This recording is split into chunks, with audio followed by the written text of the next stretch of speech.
નમસ્કાર મિત્રો, તાજેતરમાં સર્વોચ્ચ અદાલતના મુખ્ય ન્યાયાધીશ તરીકે CJI ચંદ્રચૂડનો કાર્યકાળ પૂર્ણ થયો. એ હતા ભારતના સર્વોચ્ચ અદાલતના 50મા મુખ્ય ન્યાયાધીશ. હવે એમના પછી સર્વોચ્ચ અદાલતના 51મા મુખ્ય ન્યાયાધીશ તરીકે સંજીવ ખન્નાએ શપથ લીધેલા છે. 11 નવેમ્બર 2024ના દિવસે ભારતના રાષ્ટ્રપતિ દ્રૌપદી મુર્મુ દ્વારા સર્વોચ્ચ અદાલતના મુખ્ય ન્યાયાધીશ કયા તો 51મા ન્યાયાધીશ સંજીવ ખન્નાને રાષ્ટ્રપતિ ભવનમાં શપથ લેવડાવવામાં આવ્યા. તો એ સંજીવ ખન્ના વિશે આપણે કેટલીક માહિતી મેળવીએ. ભારતના સર્વોચ્ચ ન્યાયાલયના 51મા મુખ્ય ન્યાયાધીશ સંજીવ ખન્ના. એમનો જન્મ 14 મે 1960 દિલ્હી ખાતે થયેલો. એમની ઉંમર અત્યારે કેટલી? 64 વર્ષની છે. આગળ આપણે વિડીયોમાં અભ્યાસ કર્યો એ રીતના જે સર્વોચ્ચ અદાલતના મુખ્ય ન્યાયાધીશ હોય એ 65 વર્ષની ઉંમર સુધી પોતાનો કાર્યકાળ સંભાળી શકે. 65 વર્ષ થાય એના પછી તે નિવૃત્તિ જાહેર કરે. એટલે એ આગળ 64 વર્ષ એમને થઈ ગયા છે તો એ મુખ્ય ન્યાયાધીશને પદ પર 1 વર્ષ સુધીના સમયગાળા માટે રહી શકશે.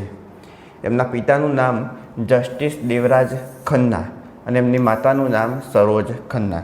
એમના પિતા જસ્ટિસ દેવરાજ ખન્ના જેમને દિલ્હી હાઈકોર્ટમાં ન્યાયાધીશ પદ પર રહેલા છે, જ્યારે એમની માતા સરોજ ખન્ના એ હિન્દીના પ્રોફેસર હતા.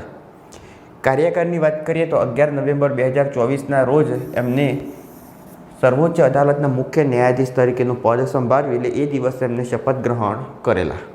એમના શિક્ષણની વાત કરીએ તો મોડેલ સ્કૂલ નવી દિલ્હી, સેન્ટ સ્ટીફન કોલેજમાં સ્નાતક થયા. સંજીવ ખન્નાના કાકા હંસરાજ ખન્ના જે ભારતની સર્વોચ્ચ અદાલતના ભૂતપૂર્વ ન્યાયાધીશ હતા. સંજીવ ખન્નાના કાકા હંસરાજ ખન્ના એ ભારતની સર્વોચ્ચ અદાલતના ભૂતપૂર્વ ન્યાયાધીશ હતા. 24 જૂન 2005. હવે આપણે જોઈએ એમને જે કેટલીક હાઈકોર્ટ અને સુપ્રીમ કોર્ટ એમાં અદાલતમાં એ વકીલ તરીકે અથવા જજ તરીકેનું કાર્ય કરેલું હશે. આપણે આગળ જોઈએ તો કે લાયકાત શું હોવી જોઈએ? તો લાયકાતમાં ભારતના નાગરિક હોવા જોઈએ તથા ઊંચા લેવલની જે કોર્ટ હોય, હાઈકોર્ટ હોય અથવા સુપ્રીમ કોર્ટ હોય તેમાં વકીલ તરીકે અથવા જજ તરીકે કામ કરેલું હોવું જોઈએ. વકીલ તરીકે 10 વર્ષ અને જજ તરીકે 5 વર્ષ, તો સુપ્રીમ કોર્ટના મુખ્ય ન્યાયાધીશ બની શકાય. તો 24 જૂન 2005ના રોજ દિલ્હી હાઈકોર્ટના વધારાના ન્યાયાધીશ તરીકે ઉન્નત કરાયા. દિલ્હી હાઈકોર્ટના વધારાના ન્યાયાધીશ તરીકે એમની પસંદગી થઈ હતી. 18 જાન્યુઆરી 2019ના રોજ તેમને ભારતની સર્વોચ્ચ અદાલતના ન્યાયાધીશ તરીકે બઢતી આપવામાં આવી.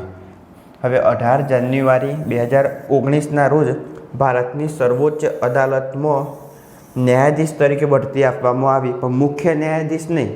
ભારતની સર્વોચ્ચ અદાલતમાં અલગ અલગ 33 જેટલા ન્યાયાધીશ હોય, એક મુખ્ય હોય એટલે કુલ 34.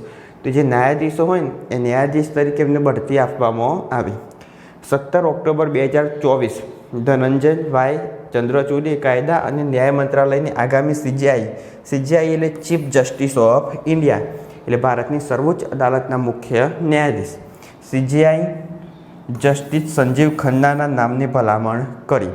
એટલે જ્યારે કોઈ મુખ્ય ન્યાયાધીશ હોય એનો કાર્યકાળ પૂર્ણ થતો હોય તે સમયે રાષ્ટ્રપતિ અને અંદર જે બીજા ન્યાયાધીશો હોય એમનો કાર્યકાળ પૂર્ણ થાય એના પછી કોને મુખ્ય ન્યાયાધીશ બનાવો એના પર વિચાર વિમર્શ કરવામાં આવશે. તો જે જૂના મુખ્ય ન્યાયાધીશ હતા એમને કોનું નામની ભલામણ કરેલી?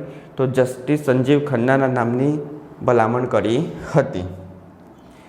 સંજીવ ખન્ના એ રાષ્ટ્રપતિ ભવન ખાતે આયોજિત સમારોહ દરમિયાન 11 નવેમ્બર 2024ના દિવસે ભારતના 51મા મુખ્ય ન્યાયાધીશ તરીકે શપથ લીધા.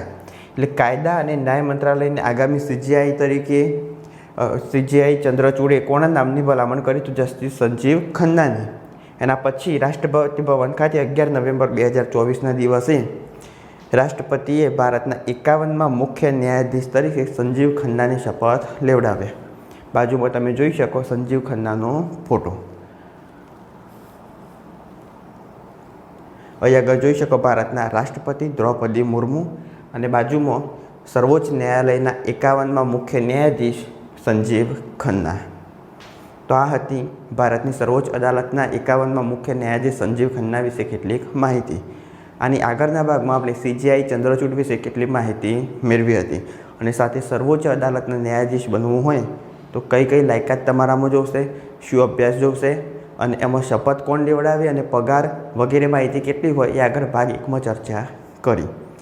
જો વિડીયો ગમ્યો હોય તો લાઈક કરો, શેર કરો, ચેનલ સબસ્ક્રાઈબ કરો. ત્યાર સુધી જય હિન્દ, જય ભારત.